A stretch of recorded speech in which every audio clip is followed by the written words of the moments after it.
জামদানি শাড়ির ফিউশন নিয়ে প্রশংসা ও সমালোচনার কেন্দ্রবিন্দুতে রয়েছেন বাংলাদেশের অভিনেত্রী জয়া আহসান। ঐতিহ্যবাহী জামদানি শাড়িতে অভিনব ফিউশনের মাধ্যমে তিনি যেমন প্রশংসিত হয়েছেন, তেমনই সমালোচনার মুখেও পড়েছেন।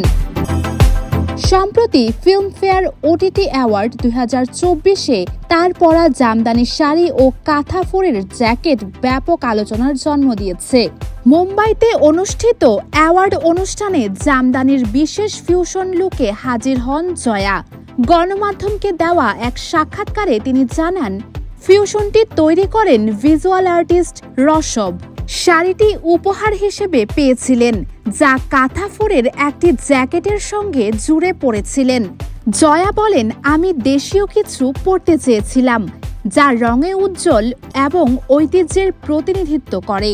জামদানি শাড়ির ফিউশন বেছে নিয়েছি কারণ এটি আমাদের সংস্কৃতির একটি গর্ব। মুম্বাইয়ে এটি ব্যাপক প্রশংসা পেয়েছে। অনেকেই এর টেক্সচার এবং কাঁথার জ্যাকেট ছুঁয়ে দেখেছেন।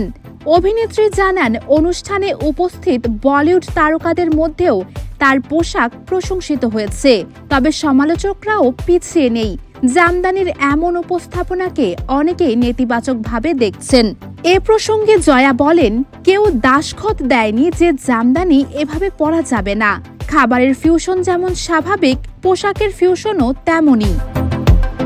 জামদানি শাড়ি যদি স্কার্ট বা জ্যাকেট রূপ নেয়, তাহলে তাতে সমস্যা কোথায়?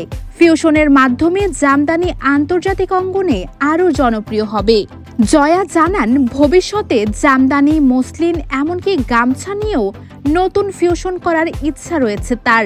তিনি বলেন, জামদানি এখন অলংকারের মতো একটি সম্পদ। যত বেশি ফিউশন হবে, বিশ্বে এর চাহিদা ততই বাড়বে।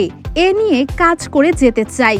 ফাইন অ্যাক্ট্রেস অব বেঙ্গল হিসেবে মঞ্চে ডাকা হয় জয়াকে।